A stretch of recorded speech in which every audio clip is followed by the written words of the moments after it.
A'udzubillahi minasyaitonirrajim. Bismillahirrahmanirrahim. Assalamualaikum warahmatullahi wabarakatuh. Alhamdulillah, alhamdulillahirabbil alamin wa bihi nasta'in wa afdhalus salah wa atamut taslim ala sayyidina wa habibina wa syafi'ina wa dhurrina wa maulana Muhammad. Qala rabbi shrah li sadri wa yassir li amri wahlul 'uqdatam min lisani yafqahu qawli amma ba'd. Kaifa halukunna? Alhamdulillah khair. Apa khabar? Lama tak jumpa lama sungguh Kita berkuliah online saja. Hari ni zaman berubah-ubah gitu. Mula-mula offline sahaja, lepas tu online sahaja, sekarang offline dan online. Dan alhamdulillah atas nikmat yang Allah bagi kepada kita sampai kepada hari ini kita masih lagi dikurniakan nyawa oleh Allah Subhanahu Wa Taala, dan untuk kita sama-sama memanfaatkan nyawa yang Allah bagi kepada kita, nikmat kehidupan, nikmat masa lapang, kesihatan, dan untuk kita terus hidup dalam ketakwaan kepada Allah Subhanahu Wa Taala. Dan mudah-mudahan bertambahnya usia kita akan menambahkan dekatnya kita ke syurga Allah Subhanahu Wa Taala. Dan betapa banyak manusia dalam dunia ni makin bertambah usia makin dekat ke neraka. Na'udzubillah. Jadi kita hadir pada hari ini sama-sama kita berkuliah dengan satu usaha juga, usaha untuk kita berusaha, kita harapkan supaya kehidupan kita ni semakin dekat kepada syurga Allah Subhanahu Wa Taala. Dan dekat atau jauhnya kita daripada syurga Allah ni, kita tak boleh nak bajet. Sebab dia punya kilometer tu tak ada signboard. Jadi tak ada signboard tulis lagi berapa kilometer nak sampai ke mana, nak sampai ke syurga lagi berapa kilometer, tak ada. Jadi kita tak boleh nak ukur, dan kita juga tak boleh nak pastikan. Bahkan lebih bahaya kalau kita pasti. Tiba-tiba kita pasti, oh kita ni sedang menuju ke arah syurga ni, kita sedang menuju ke arah kebaikan demi kebaikan ni, kita ni tengah jadi orang yang makin baik. Itu lebih bahaya lagi. Sebab ahli syurga tak gitu perasaannya. Ahli syurga ni perasaan dia sentiasa ada rasa bimbang bahawa dirinya ini dekat atau jauh daripada Allah Subhanahu Wa Taala. Kita ada kebimbangan dan kita ada rasa risau, ya Allah, aku ni makin dekat ke makin jauh daripada Engkau? Ya Allah, aku ni bertambah amal ke ataupun amal aku ditolak semuanya? Kita ada perasaan kebimbangan, dan bimbang itu menyebabkan kemudiannya kita usaha sungguh-sungguh untuk menambah amal kita, termasuk kita tambah ilmu kita tambah ibadah kita. Kalau kita ada perasaan tu, baru kita selamat menjadi orang yang beriman. Jadi kalau kita tu duk rasa, oh aku memang dah baik dah, aku bukan orang jahat, tak pernah masuk penjara, tak ada siapa kata kita jahat kan. Kita pun rasa kita memang baik. Orang baik ni tak masuk neraka. Jangan lupa, yang duk masuk neraka bukan semua orang jahat. Ada banyak orang yang penampilannya sangat baik. Abdullah bin Ubay yang hari ni kita dengar kata dia munafik, agak-agak masa zaman dia hidup tu, dia tu penyangak ke? Dia pencuri ke? Dia perempak ke? Dia banduan ke? Pernah masuk penjara? Pernah kena tangkap ke? Tak kan? Dia tu orang yang masa hidup dia tu orang anggap dia tu orang yang sangat baik, orang yang sangat soleh. Bahkan dia pernah infak harta dia untuk bina satu masjid. Bukan sembarang orang boleh habiskan harta untuk bina satu masjid. Orang anggap dia ni ahli sedekah. Boleh infak harta sebanyak itu untuk bina sebuah masjid. Tapi rupanya bukannya infak dia. Dia bukan sedekah, dia bukan nak bina masjid, dia sebenarnya nak bertanding dengan masjid Nabi. Tapi yang tu siapa tahu? Itu cerita dalam hati dia kan. Dalam hati dia tu Allah yang tahu. Dan dia duduk dalam neraka yang paling bawah. Jadi bukan kata hanya orang yang dikatakan oleh masyarakat sebagai orang jahat saja yang masuk neraka tu. Yang masyarakat katakan dia baik, yang masyarakat puji dan puja dia, itu pun boleh jadi ahli neraka. Jadi kita semua ni masih belum pasti. Selama kita masih hidup, selama kita belum mengakhiri lagi kehidupan kita, maka kita belum pasti apa keadaan kesudahan hidup kita. Yang boleh kita lakukan, kita usaha. Usaha sedaya mungkin supaya hati kita terjaga. Dia kan kunci je tadi. Kalau Abdullah bin Ubay tu, yang dia jadi masuk neraka paling bawah tu pasal apa? Bukan sebab amalan dia. Amalan dia semuanya, dia beramal, dia solat, dia puasa, dia bayar zakat, bahkan dia infak lebih daripada orang lain, kita nampak dia bersedekah. Tapi yang merosakkan segala-galanya adalah apa yang ada dalam hati dia. Jadi dalam hati dia memang ada kedengkian yang sangat besar kepada Rasulullah SAW. Ada kebencian yang sangat luas kepada agama Islam itu sendiri. Dalam hati dia tu ada perasaan, ada penyakit yang penyakit itulah yang menjadikan dia sebagai sahabat dan teman baik kepada syaitan. Jadi maknanya itu kita katakan kita hari ni kita belajar, kita menuntut ilmu yang mudah-mudahan dengan ilmu ini juga kita tidaklah merasakan kita makin pandai juga. Dengan ilmu yang kita belajar pun kita lebih fokus kepada kita nak beramal dengan apa yang kita belajar. Itu dia punya kaedah. Maknanya kalau kita belajar kemudian kita rasa makin pandai, itu pun satu yang bahaya juga. Bila makin belajar rasa makin pandai, maka akan timbul satu lagi penyakit dalam hati kita yang namanya takabur, atau bahasa Melayu kita sebut sombong. Sombong ni dia bukan mesti nampak. Ada orang mungkin perkataan dia tak sombong, perkataan dia macam baik, tawaduk je, selalu ucap terima kasih kat orang, selalu menghargai orang keliling, tapi rupanya dalam hati dia tu dia merasakan segala yang dia lakukan tu adalah dia yang usaha. Kita ni rasa apa yang kita buat tu adalah usaha kita. Itu sombong.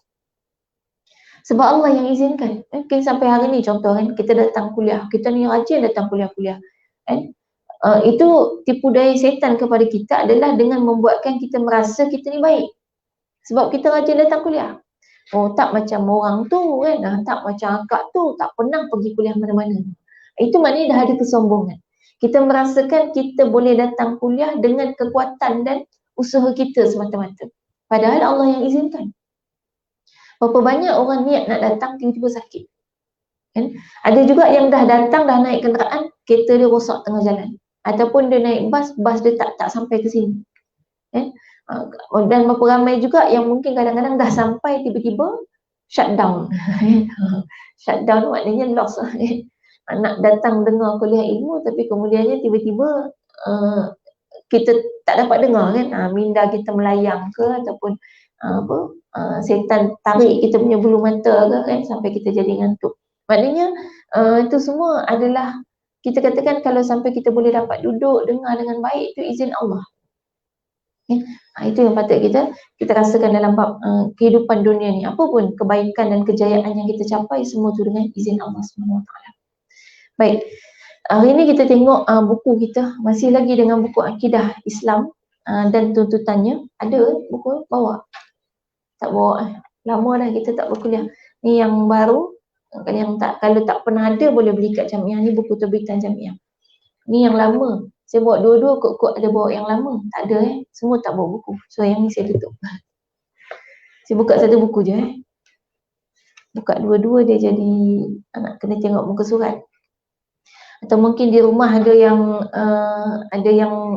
ada dua-dua buku. Kalau buku lama yang hijau kuning ni muka surat 104. Tajuk Alam Barzakh. Nak mati dah ni. Alam Barzakh. Baik, buku baru ni muka surat 126. 126 Alam Barzakh. Kita dalam bab yang kita bincangkan ni akidah Islam dan tuntutannya. Maksudnya dalam buku akidah ni, dalam perbahasan akidah itu dia ada tuntutan. Maksudnya kita ni kalau kata nak mengaku kita ni beriman, mengaku bahawa kita ni adalah orang yang percaya kepada segala rukun iman, dia ada tuntutan di sebalik rukun iman. Jadi dia bukan sekadar percaya. Maksud tuntutan ni ini, kalau kita kata kita percaya pada Allah, apa yang perlu kita buat untuk membuktikan kita betul percaya pada Allah? Dia ada benda yang kita kena buat. Kalau kita tak buat, maknanya kita sebenarnya tak percaya pada Allah. Sebab soal mengaku, semua orang boleh. Tanya budak umur setahun pun dia boleh kata dia percaya. Kita tanya dia percaya tak malaikat? Percaya. Percaya kat mana? Tu kartun ada. Dalam kartun tunjuk malaikat-malaikat tu. Ada kartun-kartun yang berunsurkan. Itu persoalan akidah. Sebenarnya tak boleh. Baik, tapi maknanya kita katakan dia boleh percaya sebab dia kata dia nampak. Percaya tak pada kematian dan alam barzakh? Percaya tak kepada kematian? Percaya. Sebab apa? Sebab tengok atuk mati. Jadi maknanya benda ni budak-budak pun boleh percaya. Tapi yang dimaksudkan dengan akidah yang sebenar, ada benda yang kita kena buat untuk buktikan yang kita memang betul percaya. Kalau kita tak buat benda-benda ni, maknanya kita sebenarnya tak percaya. Percaya hanya pada lisan. Dia orang beriman ni, kita tak diambil kata-kata kita semata-mata. Orang beriman ni dia kena buktikan semua perkataan dia dengan perbuatan. Jadi kalau kita cakap apa pun semua kena dibuktikan dengan perbuatan. Sebenarnya kan ini poin penting yang akan memudahkan kita menjalani hidup dan mengenali orang, sama ada kita boleh percaya atau tidak dengan dia. Berapa ramai orang dalam dunia ni, orang keliling kita yang suka janji, lepas tu lupa. Kan bila kita cakap dengan dia, dulu janji nak buat, lupa. Sebenarnya maknanya kalau dia lupa, dia apa pun alasannya, dia adalah orang yang tidak berpegang dengan janji.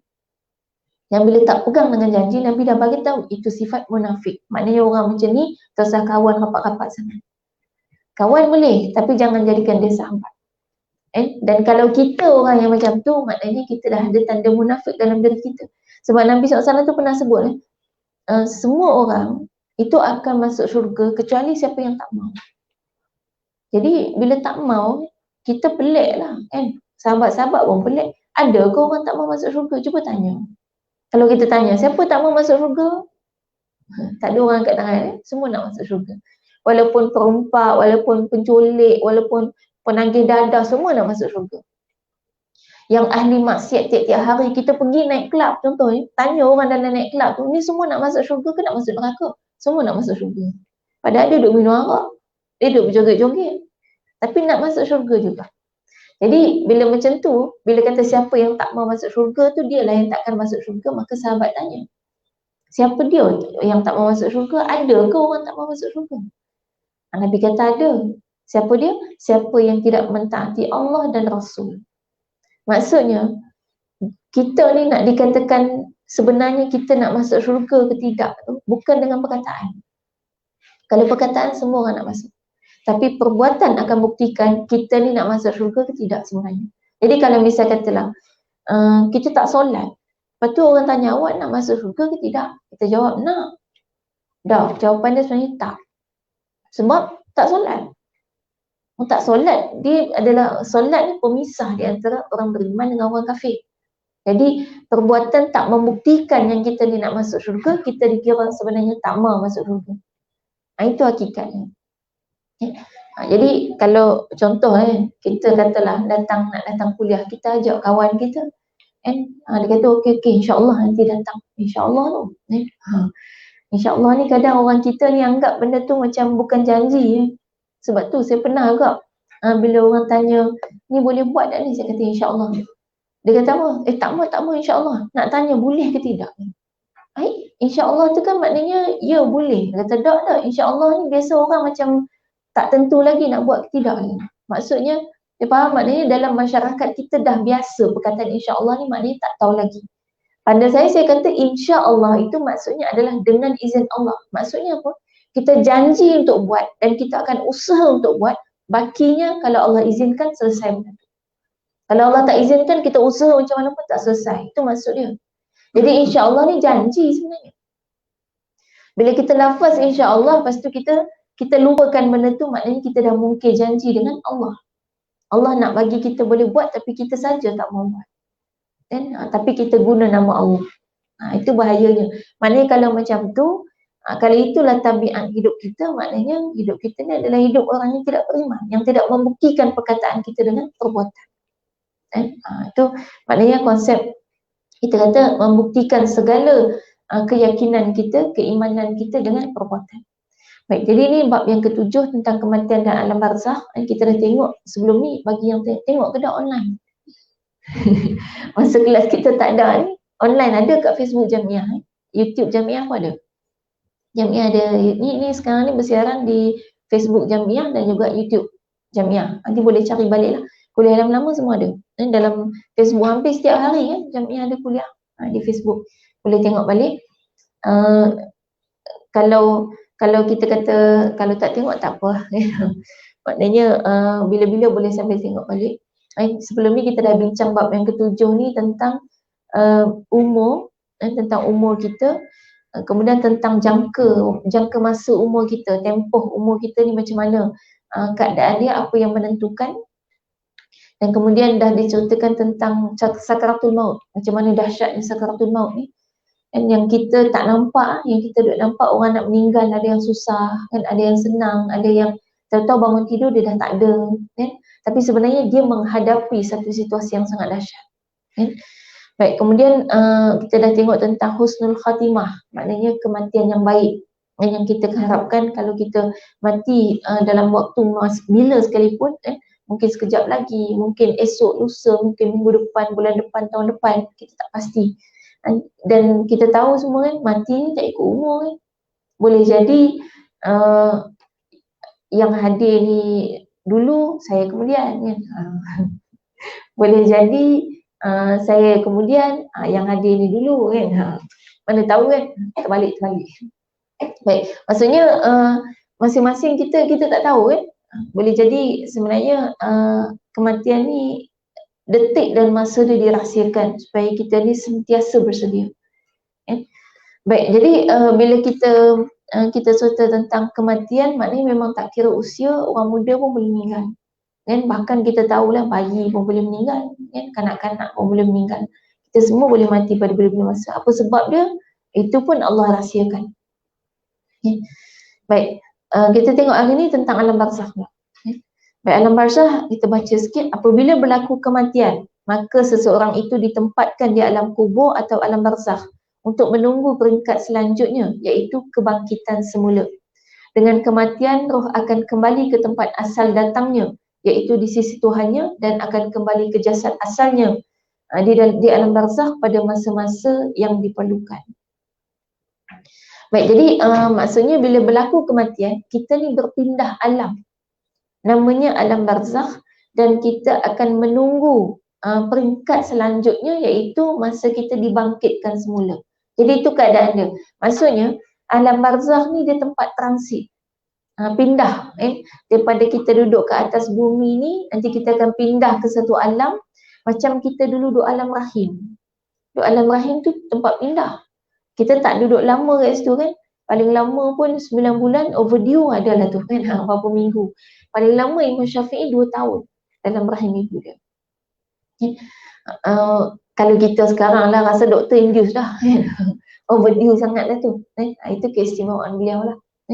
Baik, jadi itu cerita dia alam rahim tempat pindah. Daripada kita nak pindah daripada alam roh sampai ke alam bumi, kena lalu alam rahim. Sekarang ni nak pindah ke alam akhirat, maka kita kena lalu alam barzakh. Kena duduk situ dulu. Tempoh dia tak lama lah bagi kita yang duduk akhir zaman ni, tak lama. Kan bagi orang yang dah meninggal daripada zaman Nabi Adam tu sendiri, lama kan, daripada zaman Nabi Adam sampailah ke kiamat. Mana semua akan tunggu sampai kiamat. Orang yang mengalami kiamat maknanya dia transit sekejap je alam barzakh. Lalu macam tu je.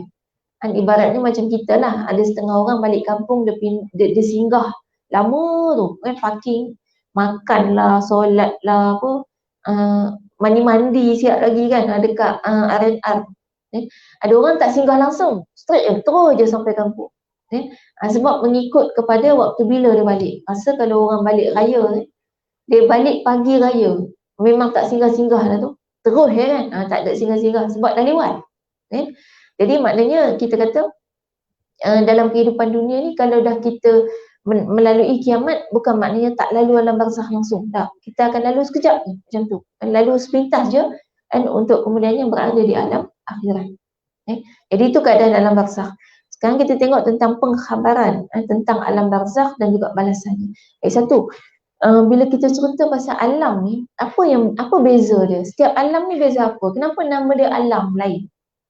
Kan alam, kita ada alam roh yang kita lalui kan, ada alam roh, alam rahim, alam dunia, alam barzakh, alam akhirat. Dalam dunia ni ada alam nyata, ada alam ghaib, ada alam maya sekarang kan. Ni depan ni alam maya kan. Dalam kamera ni alam maya. Yang duduk datang kat sini alam nyata. Kan? Ada juga makhluk dari alam ghaib duduk sekali. Cuma dia alam lain, jadi tak nampak. Kalau nampak, makna sama ada kita tersesat masuk alam ghaib ataupun yang alam ghaib tu tersesat masuk alam nyata. Sebab kita alam berbeza. Yang alam nyata ni pula ada alam yang kita sebut alam dunia, bumi. Ada yang alam dalam air, kan? Ada yang alamnya di udara. Baik, apa yang membezakan alam-alam ni? Kenapa sebut alam beza? Kenapa kita tak sebut contohnya alam jamiah, alam rumah kita? Alam kenapa tak sebut alam macam tu? Alam ni apa ni? Baik. Alam ni yang membezakan adalah atmosfera dia. Waktu kita duduk alam roh, kita hidup dengan atmosfera yang beza. Atmosfera tahu tak? Udara lah, senang kan. Kalau sekarang kita sebut udara lah, tapi sebenarnya bukan udara pun, bukan semua tempat lah dengan udara yang macam ni. Masa kita di alam roh, kita hidup dengan satu atmosfera yang beza. Bila kita masuk dalam rahim mak kita bernafas dengan oksigen macam ni ke? Kita bernafas dengan udara yang macam ni ke? Duduk dalam apa? Air ketuban lah. 9 bulan tu air ketuban kan? Jadi maknanya, kalau sekarang kita duduk dalam air ketuban, boleh bernafas tak 9 bulan? Tak boleh, mati. Itu kata alam lain. Dalam tu kita tak boleh nak imagine. Masa kita duduk dalam rahim ibu, kita tak boleh imagine macam mana nak bernafas pakai oksigen. Macam mana nak duduk dalam udara ni? Rasa macam tak boleh menyawa lah. Yang paling selesa duduk dalam air ketuban. Masa duduk dalam alam rahim. Sekarang, kalau kita imagine, ya Allah macam mana lah nak duduk dalam air ketuban sampai 9 bulan. Tak boleh menyawa kita. Jangan kata air ketuban. Air kolam rumah kita pun kita tak boleh bernafas dah. Tak usah tunggu sampai 9 bulan lah. 10 minit pun dah kiok dah kita. 10 minit ni orang yang biasa tahan nafas mungkin boleh lagi. Tapi kalau kata 1 jam memang KO lah. Boleh kata mati terus. Sebab bukan alam kita. Ikan pula, dia tak boleh imagine macam mana lah nak bernafas pakai oksigen kat udara macam ni. Dia bernafas dalam air. Dia tak boleh nak bayang macam mana ni nak bernafas pakai benda lain. Macam kita. Sebab tu kalau kita tiba-tiba kesian kat ikan, kita keluarkan dia. Sebab apa? Sebab kita bayang ikan tu lemas. Sebab kita bayang kita duduk dalam air. Maknanya kita salah bayang lah pasal kita ni alam beza. Jadi yang disebut alam raib misalnya, alam raib dia punya atmosfera lain lagi. Jadi bila kita masuk dalam alam barzakh, kalau ikutkan sekarang ni, boleh bernafas ke kita duduk dalam tanah?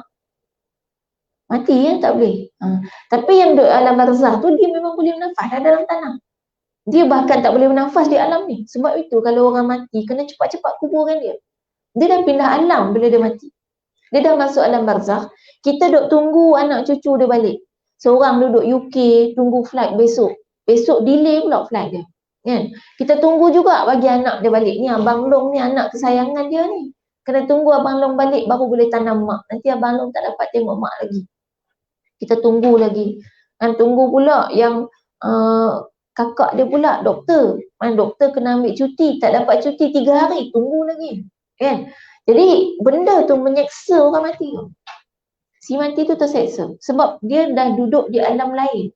Untuk alam dia, dia boleh bernafas selesa kalau duduk dalam tanah. Selama dia tak dikuburkan, maka dia sangat terseksa. Umpama kalau kita nak bayangkan, kita ni dicelup dalam air tu, kita disuruh bernafas dalam air. Makin lama, makin sakit kita. Makin terseksa kita. Sebab itu bukan alam kita. Jadi ni kena faham betul-betul. Ni banyak orang buat. Ni kita bolehlah pesan-pesan, wasiat-wasiat ke anak. Kalau mak mati, cepat-cepat tanam. Tak usah duk tunggulah Abang Long kat Long. Orang dah mati dah tak kisah dah semua tu. Sebab bila kita mati, kita masuk dalam kubur, kita masih ada connection dengan yang masih hidup. Masih ada, kita tahu kalau dia datang ziarah kita, kita tahu. Sama situasi dia, sama ada kita ni duduk dalam rumah kita belum tanam tu, ataupun kita dah masuk dalam kubur. Sama keadaan dia, kita boleh rasa orang tu datang ataupun tidak. Itu sama. Jadi maknanya tak ada faedah pun tunggu. Sebenarnya duk tunggu, tak mau tanam ni berfaedah untuk orang yang hidup je. Untuk si mati tak ada faedah. Ni kalau kita tak ajar didik anak-anak kita dengan agama, dia tak faham agama, itulah yang dia buat. Maknanya orang yang dah mati tu, dia tahu siapa yang ziarah dia. Ya, dia tahu. Orang dah ada di alam barzakh, dia tahu apa yang berlaku di alam nyata. Tapi kita yang di alam nyata tak tahu apa yang berlaku di alam barzakh. Dia tahu tapi dia tak boleh buat apa-apa. Ini pernah diceritakan dalam kitab Ruh, Ibn Jauzi dia cerita.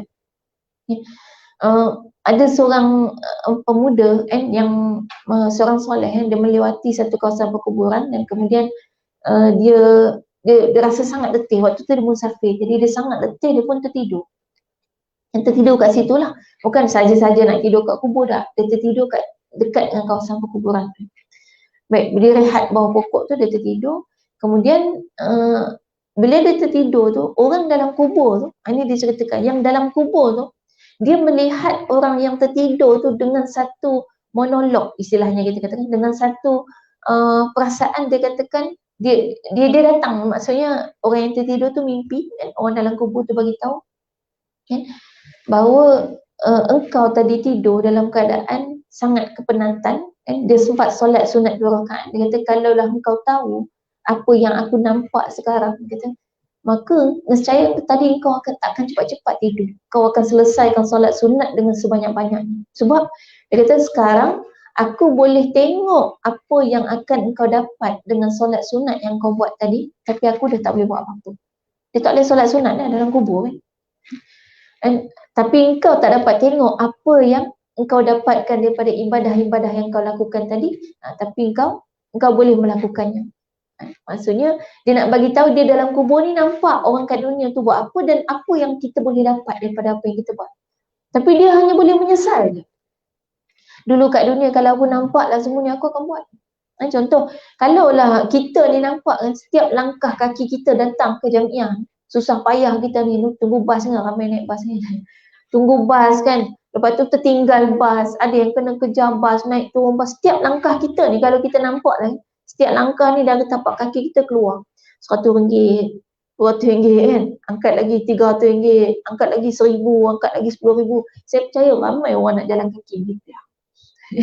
Tak payah naik bas sebab lagi banyak kaki langkah, lagi banyak pahala. Masalahnya tak nampak. Dan orang mati nampak. Orang mati, orang dalam kubur tu nampak. Bukan nampak keluar RM100, RM200 dah. Dia nampak pahala apa kita dapat. Dan kalau dosa, dia nampak dosa apa kita dapat. Kan? Ibaratnya kalau sekali kita buat dosa, gedebuk jatuh buah durian atas kepala.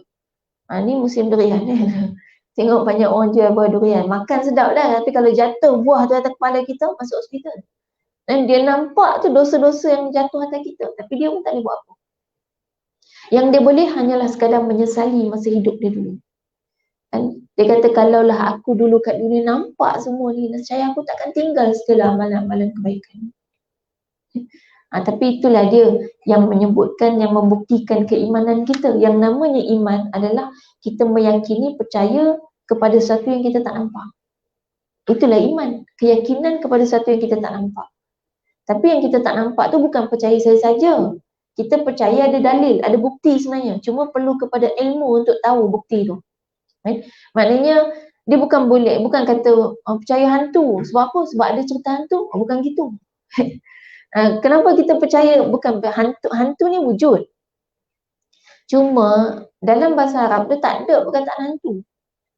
Jadi dalam Islam yang sebenarnya yang kita duk sebut hantu kot bahasa Melayu ni, hantu ni pure bahasa Melayu. Bahasa Melayu ni asalnya ada 5 perkataan je. Yang lain semua pinjam tapi tak pulang-pulang. Perkataan satu ni adalah hantu. Salah satu. Jadi memang dulu Nusantara ni sebelum daripada tersebar luasnya Islam secara meluas pada zaman Wali Songo, itu memang sangat, kita kata memang tanah keras lah. Keras dengan kata banyak sangat mistik-mistik. Hantu-hantu ni lah istilahnya. Baik, dalam bahasa agama kita katakan hantu ni adalah satu makhluk yang duduk di alam gaib kan. Baik, kan kita ada tu makhluk yang kita wajib percaya di alam gaib. Antaranya malaikat, jin, ada iblis, ada ni makhluk-makhluk yang memang duduk di alam gaib.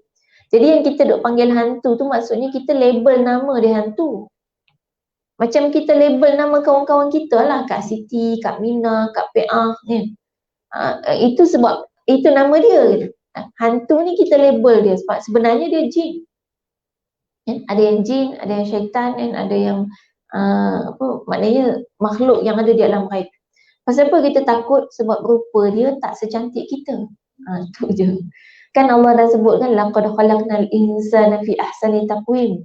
Sesungguhnya aku telah ciptakan manusia ini dengan sebaik-baik kejadian. Jadi memang manusia ni makhluk paling cantik di alam. Walaupun kita kata secomel-comel kucing, kita suka sangat kucing tu, tapi kita tak mahu kan muka macam kucing. Nak muka macam kucing, gebu kan, misai panjang kan, bulu, lagi yang gebu tu kita suka kan, gebu muka kita tu, kembang-kembang, bulu-bulu kan, kita tak nak.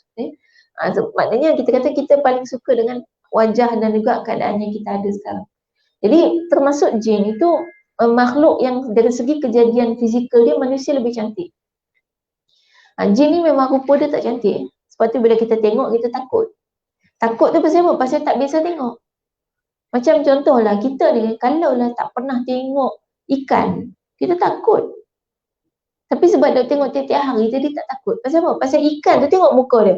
Panjang ke depan. Bayangkan kita ni. Muka kita tu panjang ke depan kan. Lepas tu mata duk kanan kiri kan. Lepas tu kadang-kadang ada yang huduh juga kan. Ada yang berduri kan. Ada macam-macam rupa. Tapi kita tak takut sebab kita selalu tengok. Dan kita dah biasa. Ular kita takut sebab apa? Sebab ada persepsi dia bahaya.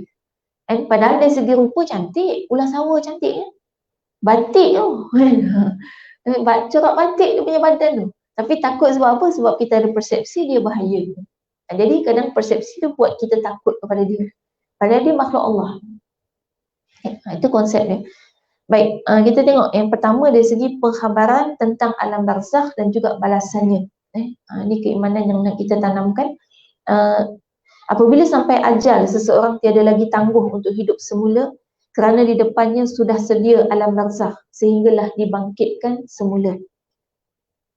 Baik, ini Allah jelaskan dalam surah Al-Mu'minun ayat yang ke-99 hingga 100. Maksudnya kesudahan golongan yang kufur ingkar itu apabila sampai ajal maut kepada salah seorang di antara mereka, berkatalah dia, wahai Tuhanku, kembalikanlah daku iaitu hidup semula di dunia, supaya aku mengerjakan amal-amal yang soleh dalam perkara-perkara yang telah aku tinggalkan. Tidak, masa akan dapat. Sesungguhnya perkataannya itu hanyalah kata-kata yang dia sahaja yang mengatakannya. Sedang di hadapan mereka ada alam barzakh yang mereka tinggal tetap padanya hingga hari mereka dibangkitkan semula, iaitu pada hari kiamat. Baik, ayat tersebut menjelaskan bahawa orang yang mati akan berhadapan dengan alam barzakh yang sedang menunggunya. Dia akan berada di situ sekian lama sementara tibanya kebangkitan semula. Baik, tadi surah Al-Mu'minun ayat 99 dan 100 itu menjelaskan kewujudan alam barzakh. Jadi ini khabar berita kepada kita, makluman kepada kita. Allah bagi tahu bahawa bila sampai ajal kita, depan kita ada alam barzakh. Itu maklumat. Jadi maknanya kita kena siap sedia bahawa kita akan menghadapi kehidupan di alam barzakh. Alam barzakh ni macam mana kehidupan dia?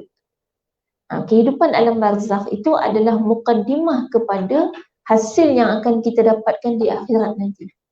Maksudnya, kalaulah kita ni bakal ahli syurga, maka alam barzakh kita akan bahagia. Kalau kita bakal ahli neraka, di alam barzakh dah mula seksa. Jadi maknanya itu yang kita sebut kadang-kadang kubur kita terang, biasa dengar kan. Kubur terang bila kita, kalau kita ni ahli Quran, rajin baca Quran ataupun mungkin hafal Quran, menghidupkan isi kandungan Quran, atau paling kurang kita mengamalkan apa yang kita belajar daripada isi kandungan Quran, maka dia boleh membuatkan kubur kita terang. Kubur kita tu gelap belita. Orang pasanglah lampu macam mana pun, kubur kita gelap. Sebab tu kalau orang meninggal, ni satu lagi. Kita ni selalu bayangkan orang di alam barzakh tu macam kita kat dunia. Ada yang siap pasang kubur cantik-cantik. Mahal kubur harga 10,000. Dia pakai tile, hias design, batu nisan cantik-cantik. Tak ada manfaat untuk orang dalam kubur. Lepas tu ada lagi yang pasang bumbung kemah. Alangkah baiknya kalau kemah tu pasang kat kita. Sebab orang dalam tu, panas atau sejuk tu bukan bergantung kepada kemah yang kita pasang. Kemah tu tak ada kesan pun pada dia dalam kubur tu. Bahkan mungkin akan lebih menyeksa dia kalaulah duit-duit yang kita guna untuk buat kubur dia, untuk cantikkan kubur dia, untuk pasang kemah semua tu merupakan satu pembaziran kepada harta dia. Sebab apa sahaja yang ada di dunia ini perlu faham betul-betul.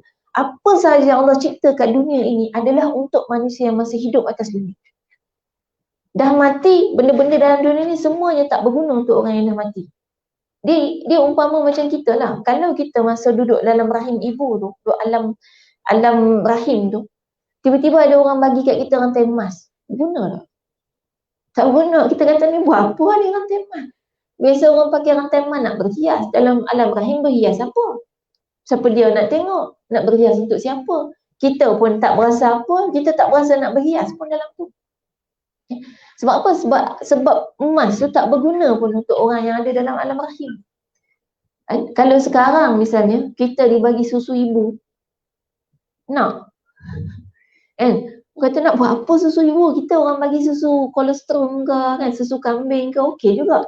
Susu ibu nak buat apa? Kita dah tak minum susu ibu, tak berguna dah untuk kita. Tapi masa dalam alam rahim, Dia nak sangatlah makanan daripada mak dia. Bahkan makanan masa tu dalam bentuk darah. Kan darah kan masuk dalam dia punya, kita panggil uri tu kan. Placenta bahasa saintifik dia. Darah tu sangat bermakna untuk dia. Sehari dia tak dapat, dia akan rasa hidup dia sangat tidak sempurna gitu, sangat ada masalah. Kita sekarang dibagi darah, pingsan. Kan? Orang bagi nampak darah je pingsan lah. Sebab apa? Sebab benda tu tak berguna untuk kita sekarang. Jadi masing-masing di alam kehidupan masing-masing, kita ada benda yang berguna untuk kita. Beza alam, beza benda dia. Sebab tu tak ada orang akan pakaikan baju dekat ikan. Kan? Sebab ikan tak ada faedah pun pakai baju, buat berat lagi dia nak berenang ada. Susah nak berenang. Tiba-tiba kita pakai kasut kat dia kan. Dia tak payah pakai. Sebab benda tu tak manfaat untuk alam dia dalam air. Jadi di alam barzah sama. Jangan imagine benda-benda yang kita nak pakai kat dunia ni, kita suka kat dunia ni, akan buat orang dalam kubur tu suka. Tak. Benda-benda tu semua tak ada faedah. Sebab yang Allah cipta atas bumi, atas dunia ni, untuk kita yang hidup. Bukan untuk yang dah ada di alam barzah. Dalam barzah ni apa yang paling berfaedah? Doa. Doa tu yang paling berfaedah. Kita kat dunia ni kadang bila orang duk suruh doa, kita kata yelah tahulah doa, tapi kena usaha juga. Betul lah memang kena usaha, cuma kadang-kadang kita tu marah bila orang duk suruh doa. Sebab kita tak nampak hasil on the spot doa.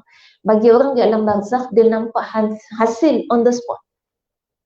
Hasil sebaik saja kita doa, terus dia nampak hasil dia. Jadi memang tu benda paling berharga untuk dia. Jadi maknanya doa ni direct pergi kat dia. Ya. Tak ada melalui mana. Tak ada, terus. Apalagi kalau doa daripada anak yang soleh.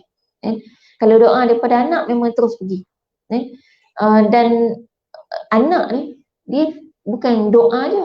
Semua benda yang anak tu buat, asalkan benda baik, terus dapat pahala kamu. Tak payah niat. Ini untuk mak, ni untuk ayah, ni untuk arwah, tak payah. Automatik sampai. Asalkan masa hidup dulu anak tu menjadi soleh dan baik sebegitu tu hasil daripada didikan mak ayah dia. Jadi sebenarnya yang kita dapat adalah hasil kita punya usaha juga. Hasil masa kita kat dunia dulu kan, orang yang didik anak dia betul-betul ikut cara yang Islam ajarkan, maknanya dia berkorban sesuatu kan. Antaranya dia berkorban masa nak belajar macam mana cara didik anak. Ada mak bapak yang belajar, ambil kursus ke ibu bapaan, habis duit untuk tahu macam mana cara didik anak dia. Betul-betul perah fikiran macam mana nak supaya anak dia ni jadi anak yang soleh. Ada mak bapak yang bela anak macam bela kambing. Bagi makan, mandikan, tak pernah fikir macam mana nak jadikan anak tu anak yang soleh. Beza, hasil dia akan beza. Bila hasil dia beza, lepas mati pun kita akan dapat hasil yang beza juga. Jadi maknanya yang tadi kita dah perah tenaga kita, fikiran kita, harta kita untuk mendidik anak tu dengan cara sebagaimana yang Allah nak, maka apa saja anak tu lakukan selepas daripada tu, hasil daripada didikan pertama kita. Sampai ke tahap kita jaga makanan dia, kan? Kita pilihkan makanan-makanan yang terbaik untuk dia, semua tu pengorbanan. Dan kita akan dapat hasil dia nanti dalam kubur, apa saja yang dia buat. Sebab semua tu hasil daripada didikan kita. Umpama kita tanam benih dekat dia. Tanam benih akhlak, tanam benih iman, tanam benih amal soleh. Kemudian dia buat, dia yang tumbuhkan benih tu, maka kita dapatlah semua hasil pokok tu. Macam petani kan bila dia tanam benih, dia akan dapat hasil pokok dia. Kalau dia tanam elok-elok, dia letak baju elok-elok, baju mahal kan, baju berkualiti, dia siram pagi petang, kan dia berkorban tu.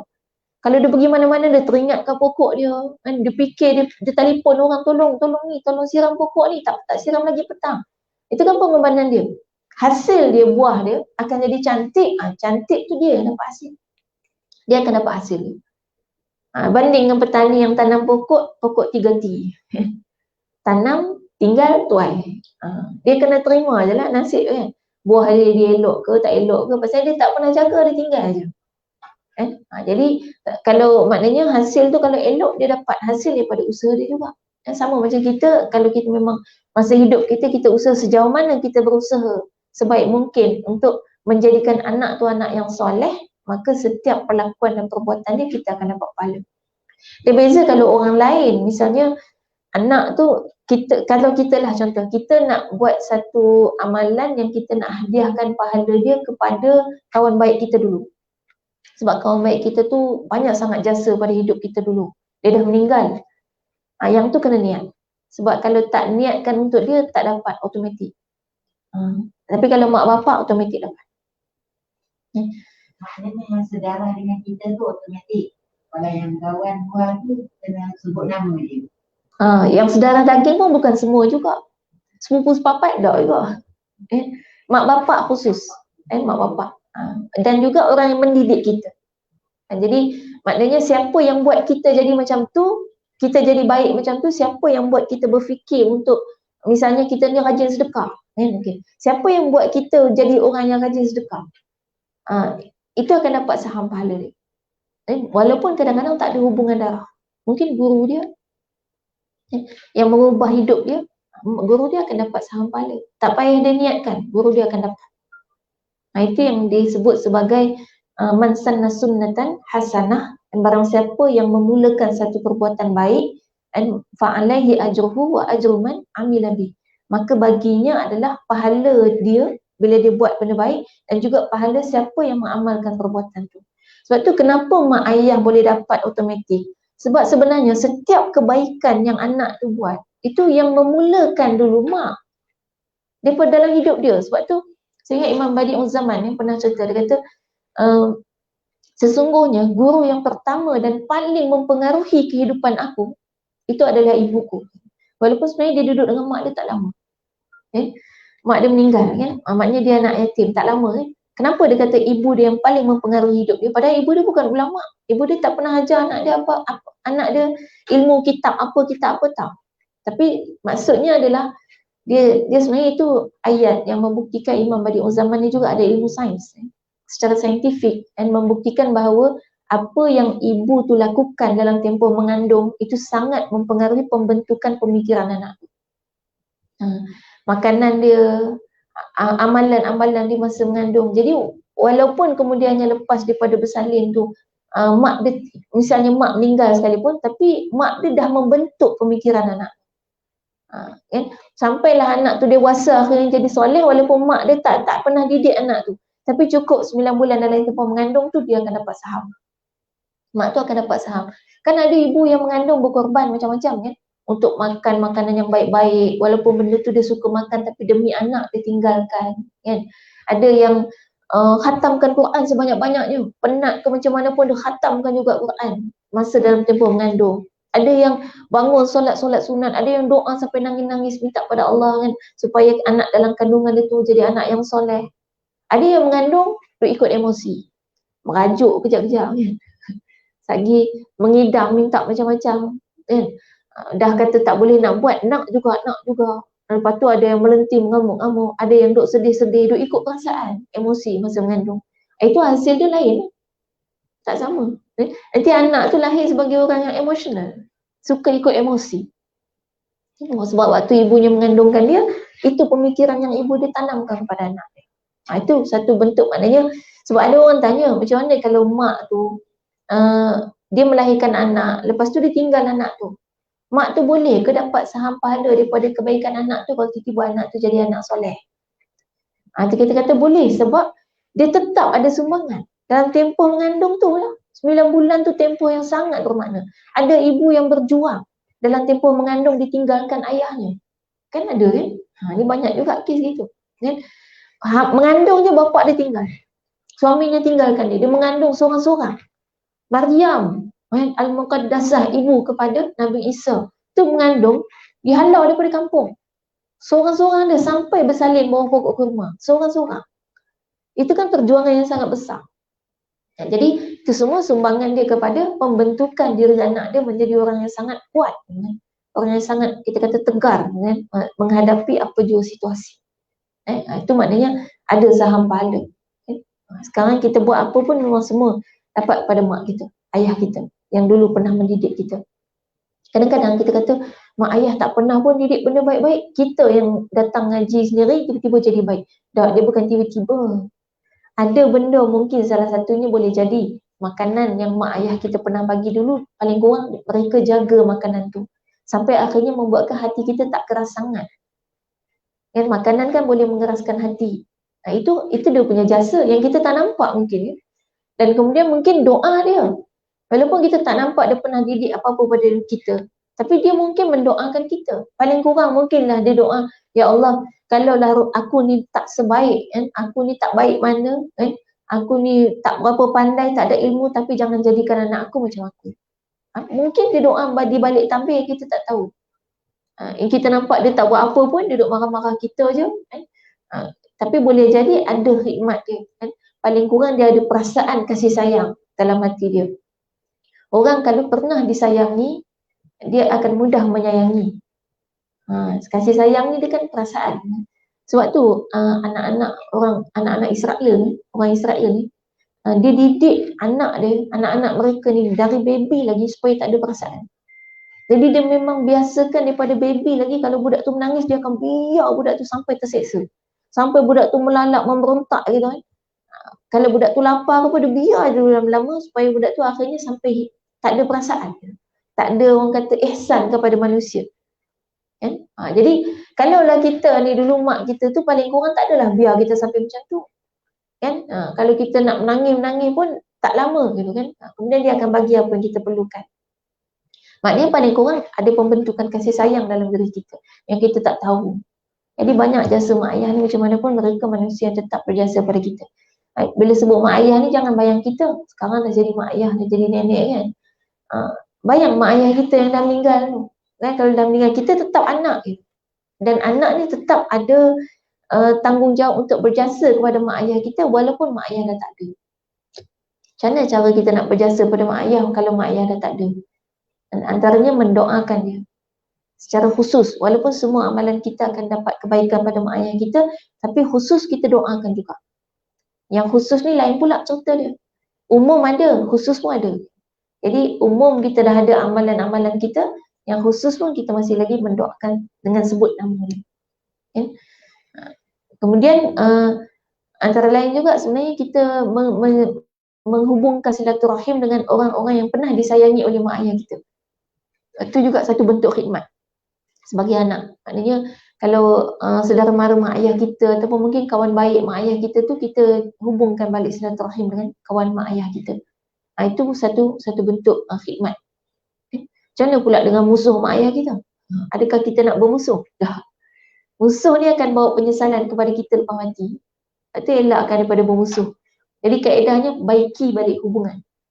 Kalau dia dulu musuh kepada mak kita, ayah kita, mak ayah kita dah meninggal, maka baiki hubungan supaya dia tidak lagi memusuhi ibu bapa kita dan keturunannya. Kadang-kadang bila dah musuh ni keturunan kan, dengan mak ayah kita dia benci, dengan kita pun dia benci. Itu kita hubungkan balik silaturahim. Cuma bayangkan macam mana dengan anak-anak yang boleh bergaduh sebab perebut harta pusaka mak ayah. Macam mana seksanya mak ayah tu dalam kubur. Seksa pun. Kalaulah setakat dia bergaduh dengan orang luar pun dia dah cukup terseksa dengan azabnya sebab memutuskan hubungan sesama Muslim. Kan? Bergaduh ni dosa. Bergaduh dosa, bukan benda-benda simple. Sekarang macam mana kalau misalnya ibu bapa tu meninggalkan wasiat yang memecah belahkan anak-anak? Dia tinggal wasiat, abang long dapat banyak, kak long dapat banyak, adik bongsu tak dapat langsung. Ataupun adik bongsu dapat semua, tiba-tiba kak Ngah tak dapat apa-apa. Bergaduh adik-beradik. Sebab punca dia, wasiat daripada mak dah meninggal. Seksa dalam kubur. Sebab tu kalau ada berlaku wasiat yang tak adil macam ni, maka kita boleh sanggah wasiat tu. Sanggah dengan ilmu faraid. Jadi maknanya sebenarnya wasiat tak valid, tak terpakai kalau kita ada ahli waris yang tak setuju. Seorang pun dia dah batal. Sebab kita kena ikut ilmu faraid. Baik. Kemudian kita adik-beradik pula jadi bergaduh. Kan? Pasal berebut lah. Masam muka. Kan? Sebab abang ambil rumah mak. Kan? Rumah mak abang duduk situ. Lepas tu tak bagi 1 sen pun kat kita semua. Bergaduh dengan abang. Kan? Putus hubungan adik-beradik macam ni. Bergaduh sampai masam muka. Mak bapak dalam kubur juga dapat saham. Apa saham dia sebenarnya? Apa yang dia dah buat sampai anak dia jadi macam tu? Sebenarnya dalam hidup dia dulu, dia dah ajar anak dia untuk hidup kerana dunia. Kan? Sampai berebut harta. Sebab kalau kita faham hakikat dunia, kita tak nak tu semua tu. Apalagi untuk mendapatkan sebiji rumah yang hanya sekangkang kera tu.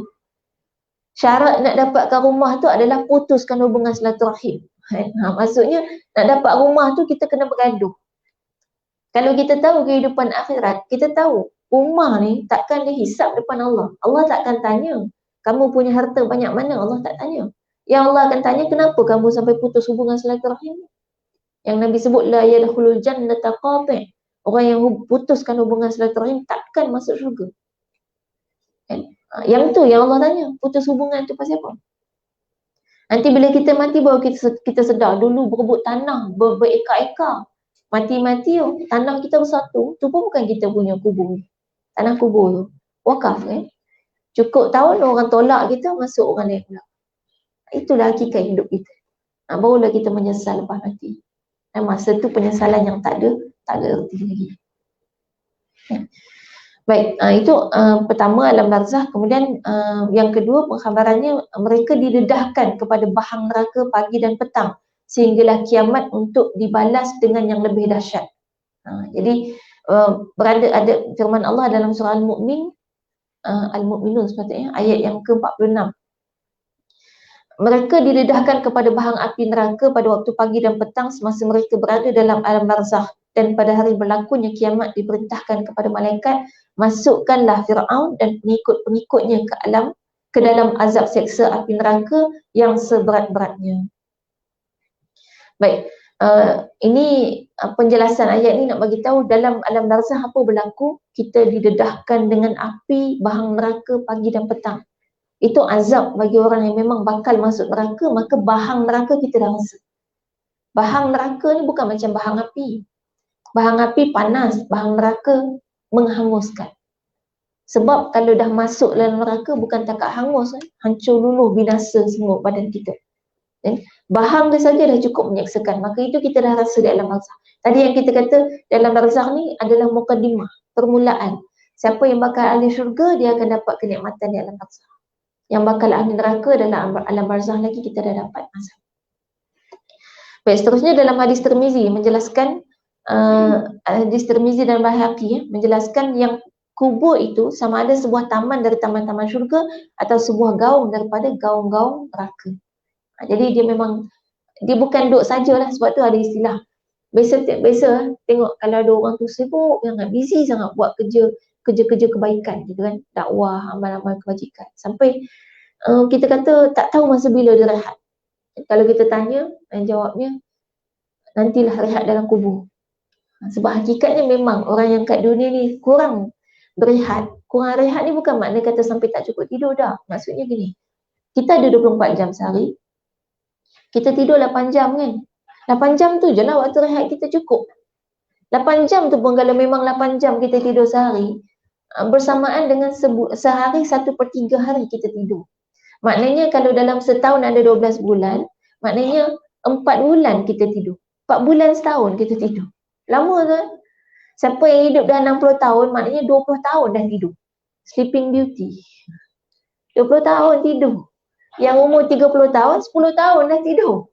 Itulah kiraan dia, 1/3 umur kita dah tidur. Lepas tu nak rehat apa lagi? Dah tidur 8 jam, lepas tu baru kerja sikit, dah nak duduk rehat tengok TV lah, nak duduk rehat bersembang, kita fikir nak rehat je. Kan? Padahal dunia ni tempat kita bekerja. Lepas tu dah kita tidur 8 jam dah rehat dah. Patutnya lagi 16 jam kita buat kerja. Kita masih fikir nak rehat juga. Sampai dah pergi kerja kat office tu, masih lagi fikir nak rehat. Kan? Kat pejabat tu kan dah pergi kerja, nanti pukul 10 nak rehat lagi. Orang dah bagi rehat tengah hari, nak rehat lagi petang. Nak rehat je yang kita fikir. Lepas tu kerja 5 hari, Sabtu Ahad tak kira. Nak tidur sepanjang hari. Kan? Nak rehat lagi. Kalau tak kerja pula yang kita duk fikir, rehat je, buat kerja sikit yang kita fikir nak rehat. Jadi kalau itulah keadaan kita, maka orang yang terlalu banyak berehat kat dunia ni takkan dapat rehat dalam alam barzakh. Apa yang buat kita boleh rehat kat sana? Apa amal kita kat dunia yang boleh membuatkan kita boleh rehat kat sana? Jadi itu maknanya konsep dalam dunia ni kita kena ada mind setting lah, kan, bahawa kita nak bekerja. Kita nak buat kerja. Kerja ni bukannya yang kita dapat gaji je. Kerja ni maknanya amal. Amalan, apa saja amalan. Tak ada gaji pun kira kerja. Kita nak bekerja, beramal istilahnya. Jadi kalau katalah habis tak tahu nak buat amalan apa, buat apa yang kita boleh buat. Kalau tak tahu juga nak buat apa, cari orang yang boleh tolong kondak, bagi tahu kat kita apa yang kita boleh buat. Sebab kita kadang-kadang ada orang memang dia tak tahu nak pimpin diri dia. dia tak tahu nak buat apa gitu kan. Jadi kalau kita misalnya dalam jamiah, kita masuk dalam jamiah organisasi ni, kita boleh offer lah kalau perlu apa-apa bantuan, kita sedia tolong kan. Ya, kadang-kadang kan kita perlu juga bantuan kerja-kerja yang kita biasa buat tiap-tiap hari. Cuma kalau kita lipat kain kat rumah contoh kan, lipat kain kat rumah maknanya urusan peribadi. Tapi lipat kain untuk bagi dekat mangsa banjir kan kebajikan. Yang itu kerja-kerja macam tu simple, benda kita dah buat tiap-tiap hari, tapi bila kita buat untuk kebaikan umat, pahalanya lebih. Itu yang kita kata nak bekerja dalam kehidupan kita beramal untuk alam barzakh. Baik, kemudian ada hadis lain yang menyebut menjelaskan yang Nabi SAW menyeru supaya meminta perlindungan Allah daripada azab kubur. Jadi ada doa yang kita kena minta pada Allah supaya kita diselamatkan daripada azab kubur. Yang kita duk baca sebelum kita bagi salam dalam solat tahiyat akhir. Kita dah pernah ajar benda ni sebelum PKP. Sebab doa dia sekali sama dengan doa kita nak selamatkan diri daripada Dajjal dan fitnah Dajjal. Allahumma inni a'udzubika min adzabil qabr. Dalam tu dah ada. Allahumma inni a'udzubika min adzabil qabr. Ya Allah, aku berlindung kepada Engkau daripada azab kubur. Jadi maknanya tu nak bagi tahu dalam kubur ada azab. Antara azab kubur termasuklah dililit oleh ular yang berbisa. Dan badan kita tu dihimpit, dikepit oleh ular yang berbisa. Sampai pecah, patah-patah, hancur tulang kita. Tapi dia bukan sekadar sekali hancur, berkali-kali. Disengat oleh kalajengking. Itu semua adalah azab-azab yang ada dalam kubur selama kita hidup kat dunia ni dalam keadaan kita mengikuti hawa nafsu kita dan kita tidak beramal untuk kehidupan akhirat. Baik, jadi ini beberapa dalil mengenai dengan kewujudan ataupun adanya alam barzakh dalam kehidupan kita. Baik, saya ingat sampai situ tentang pengkhabaran tadi, pengkhabaran mengenai dengan alam barzakh. Ada soalan? Tadi dah tanya, kok ada lagi. InsyaAllah kita nak buat Convention Wanita Syurga tahun ni, yang ketiga. InsyaAllah, mudah-mudahan doakan. Masjid Wilayah, insyaAllah, macam biasa. Yang tengah dalam proses ni belum keluar iklan apa-apa lagi, tapi saya sebut dulu kot nak join kan, dah lama. InsyaAllah, nanti kita keluarkan punya iklan. Doakanlah, mohon doa semua, mudah-mudahan lancar. Saya pun adalah berdebat juga sebab dah lama macam tak buat apa kan, PKP semua kan, tiba-tiba nak buat semula program besar-besar tu. Mudah-mudahan Allah bantulah, insyaAllah. Baik, wallahu a'lam. Aku qouli hadza wa astaghfirullah wa lakum. Wassalamualaikum warahmatullahi wabarakatuh. Kita tutup dengan tasbih kafarah dan syukur. Subhanallah wa bihamdihi asyhadu an la ilaha illa anta astaghfiruka wa atubu ilaik. Wa sallallahu alaihi wa sallam. Ila alladziina aamanu wa 'amilus solihati wa tawassaw bil haqqi wa tawassaw bis sabr.